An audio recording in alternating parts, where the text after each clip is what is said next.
World Cup commenced overnight, a rambunctious opening ceremony featuring pop star Robbie William making way for the Russians to put a hapless Saudi Arabia to the sword.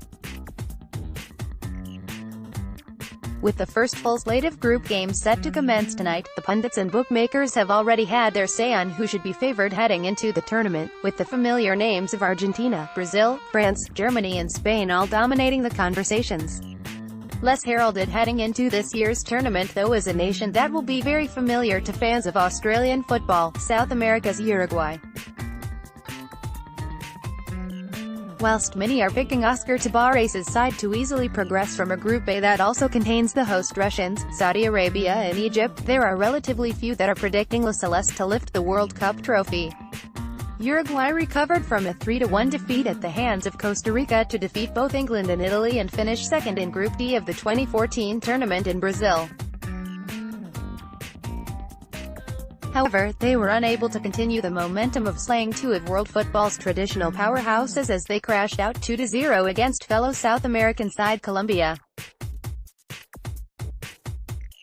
Tabares was in charge of the Uruguayans at that tournament, as he was in 1990 and 2010 but enters Russia 2018 with a vastly different outlook than the one he took to Brazil.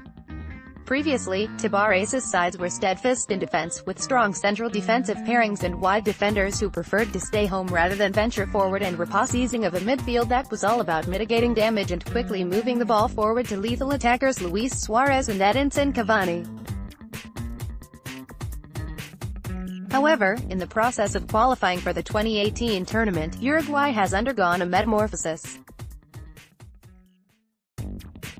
Introduction of Rodrigo Bentancur of Juventus, the Hitman Hernandez of Boca Juniors, Lucas Torreira of Sampdoria and Matias Vecino of Inter Milan to the midfield has seen a striking change in the way Uruguay approached the game.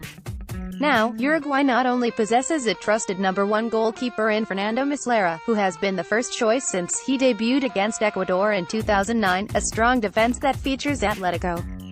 Madrid defensive pairing Diego Godin and Jose Maria Jimenez, and the best 1-2 attacking punch in world football in Suarez and Cavani. They also possess a young, creative and high-quality midfield. Vecino, who turned down overtures from Italy to play for Uruguay, has developed a tenacious nature in the middle of the park in his time in Serie A, giving the opposition no time on the ball as they look to move it through the midfield whilst also possessing a wicked long-range shot. In contrast, the towering Bentancur, who has packed muscle onto his long frame since arriving in Turin, is a swashbuckler, a player that loves to get on the ball and run up the field. He's also excellent in distribution, completing 91% of his passes in his 5 Champions League appearances for Juventus.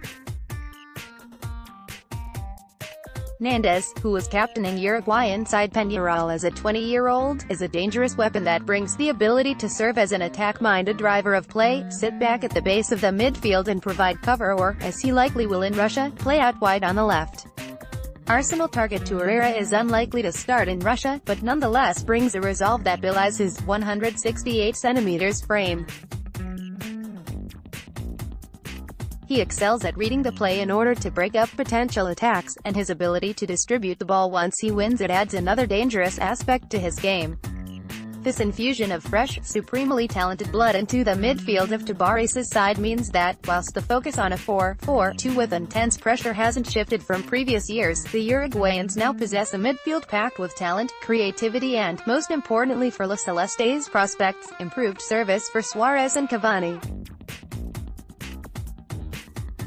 It means that the Uruguayans come to Russia with no obvious weaknesses to exploit, with a team that is more balanced than any of its past efforts, a team that is capable of maximizing the strengths of its world-class strike pairing whilst limiting their need to shoulder the entire burden. In short, it's a team that can win the World Cup. With perhaps the easiest path to the second round of any of the tournament favorites, Uruguay has the ability to generate a tangible sense of momentum and team cohesion as the tournament progresses, before a likely potentially huge meeting with Spain or Portugal looms in the round of 32.